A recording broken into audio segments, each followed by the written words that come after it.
everybody, my name is Paige and welcome back to my channel. Today's video is going to be a little bit different than it normally is in terms of what I do with my BookTube content, and that is going to be my tops and my flops for 2023. Now, these are not books that have necessarily come out in 2023, but they are some of my favorite books of the year. And then my flops are also the books that I read and I was like, not for me. So without further ado, let's go ahead and get started.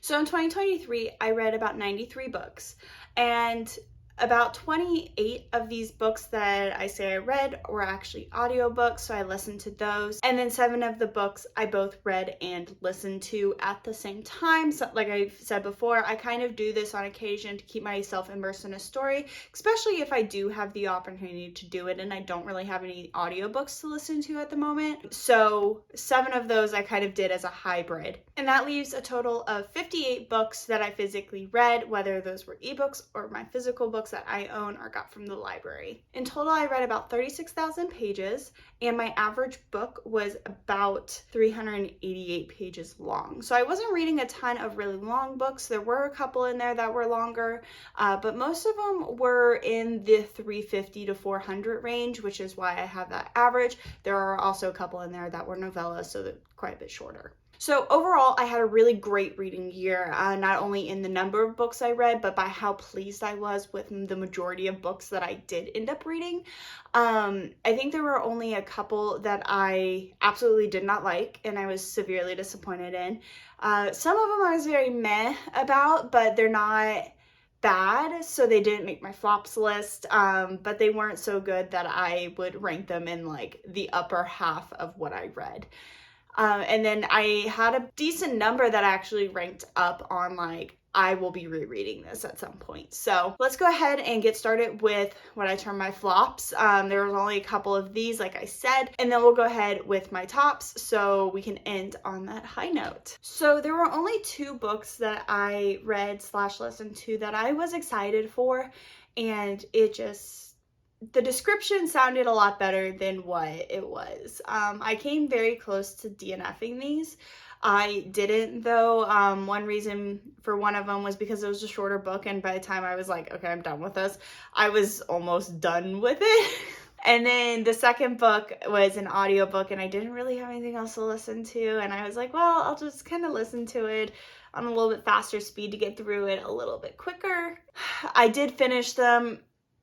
Parts of them were okay. One of them, parts of it was good, but the other one was just cheesy, and I want to get rid of that book. So the first book that I deemed as one of my flops is actually one that I have reviewed on this channel during one of my monthly wrap-ups, and that was Witchling by Yasmin Galenorn. This book sounds really intriguing when I picked it up. It's about 3 sisters who are half magical, half human, and they are agents who live in the human world and kind of fight crime and try to lead normal human lives while also being agents for the other side of the world. This is the Otherworld series. I did not like it. The writing wasn't the best. The plot had potential, but I think fell flat in places. And the characters, I just couldn't relate to them at all. I felt like they were all kind of the same.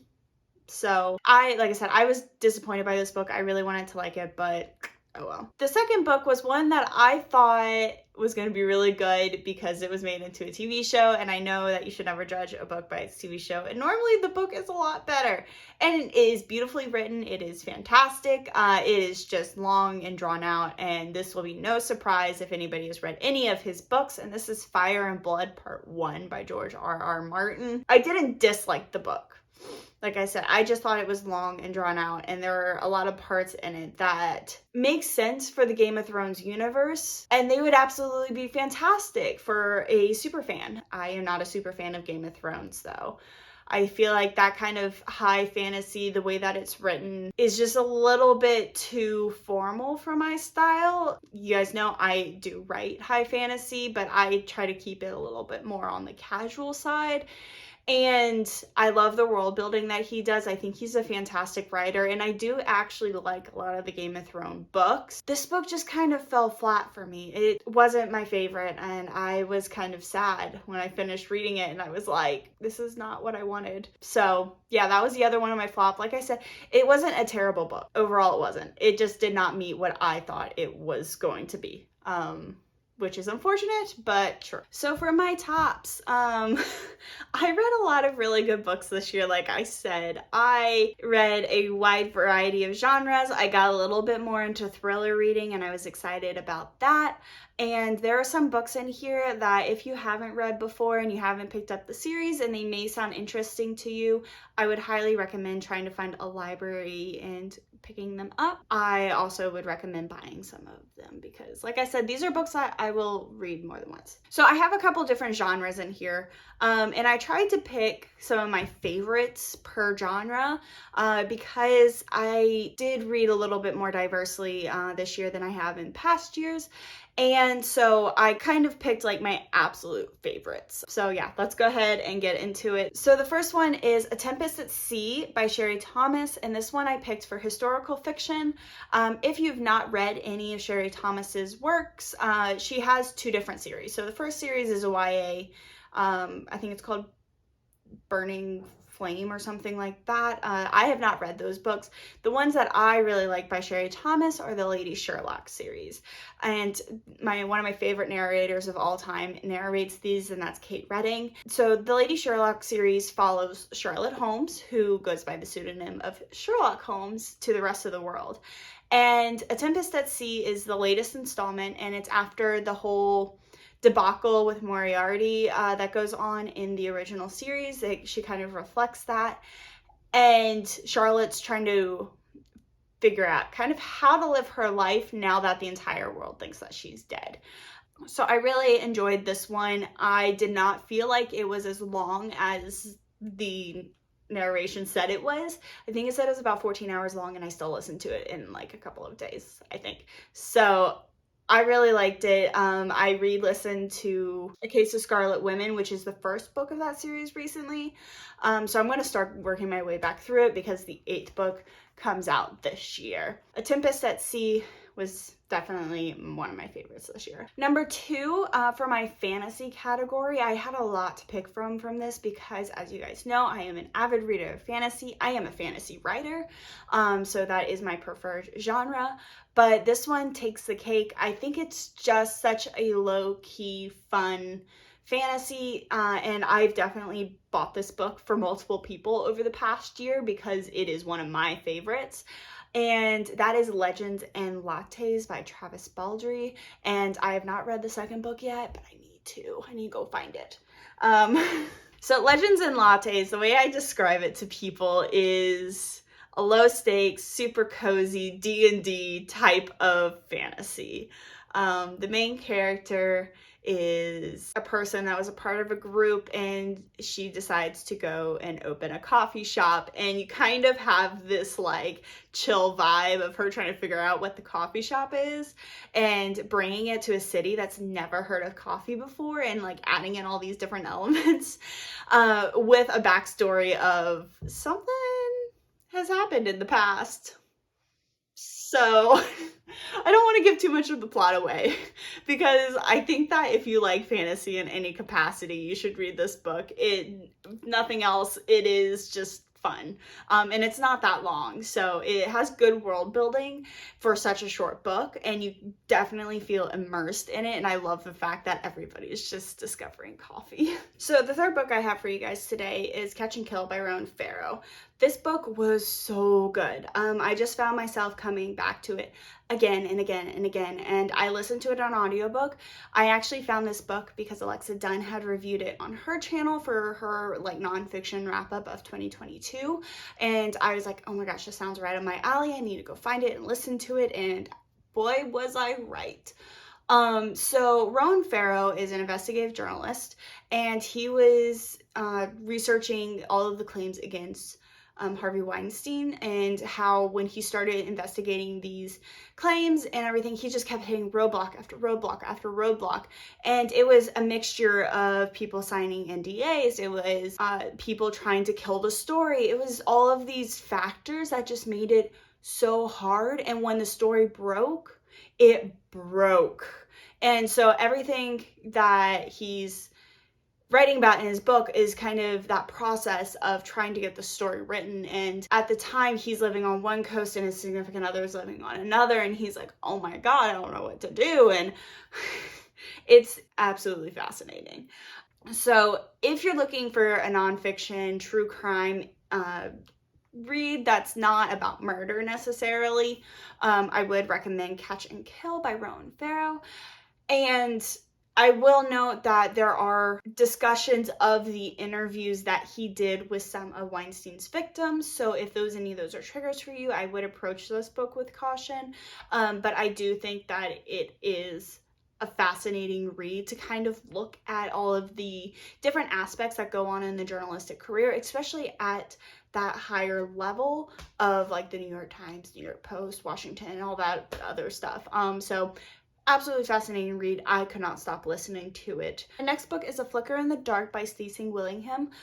I read this book because it was on a finalist list for some award. I can't remember which award it was, whether it was Goodreads Book of the Month, something like that. And I try to make it a point to at least look at these books and see if they may be of interest to me, to kind of keep up with what's going on, what's working, what's not, you know, all of those writerly things that we do to keep ourselves up to date with the genres that we write in, and not always necessarily what we write in as either, just to kind of see like what's working for readers. This book I put in my thriller category, and if you did not read this book, A Flicker in the Dark is about a woman whose father was a convicted serial killer. When she was 10 years old or thereabouts, 6 girls went missing, all who were a little bit older than her, but still relatively young. And they were all eventually found dead. And now, quite a bit later, I can't remember if it's like 20 years later, or a little bit longer, these girls start going missing again. So you're sitting there and you're reading this, and it is plot twist after plot twist. And I also listened to this one as an audiobook, and I really enjoyed it. This is one of the things that kind of, I was a little bit hesitant to pick it up at first, because it was before I kind of fully dove back into reading thrillers. A couple of the books that I had read recently that were in the thriller genre were very to me. So, but this one I loved. It was a fantastic book, and it is a little bit on the longer side for the thriller genre, but I highly recommend. The narrator was really good, and like everybody will tell you, a narrator makes or breaks a book. So yeah, A Flicker in the Dark by Stacey Willingham. So my next 2 books that I have, these are YA books, but one of the reasons what really pushed them to be on this list was because the narrator was so good for the audiobooks. And this is Gilded and Cursed by Marissa Meyer. I love her. I read her books whenever she first came out with Sender. I think I read the first 3 of that before I just kind of started losing time because I was in college and everything. But I was really happy to pick these back up, and I had been recommended to read them by a friend. And it's a Rumpelstiltskin retelling. I love a Rumpelstiltskin retelling. There's a couple others out there that I really enjoy as well. But like I said, the narrator in this is what really pushed it over for me. I like the books. I like the storytelling. I like the author's voice in it.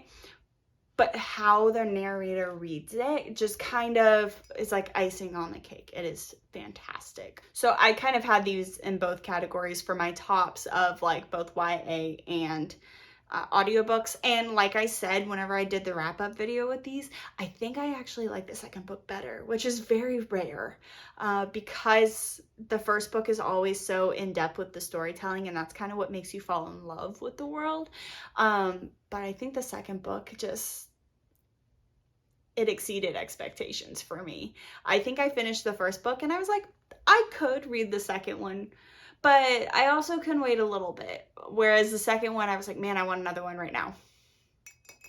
I want more of this. Gilded and Cursed, Marissa Meyer, love those books. Those are my final 2 on my tops list. I didn't do a bracket this year, but I think I might do one next year. I think that would be fun to do like my top 2 books that I took out of every monthly wrap up and kind of see who comes out on top. So that's all for me for today. If you like what you see, please hit that like button, and if you would subscribe, that would mean the world to me. I post videos typically once a week, but on occasion you may see me twice, depending on what's going on in life and all of that fun stuff. And I will see you guys all very soon with another video. Bye!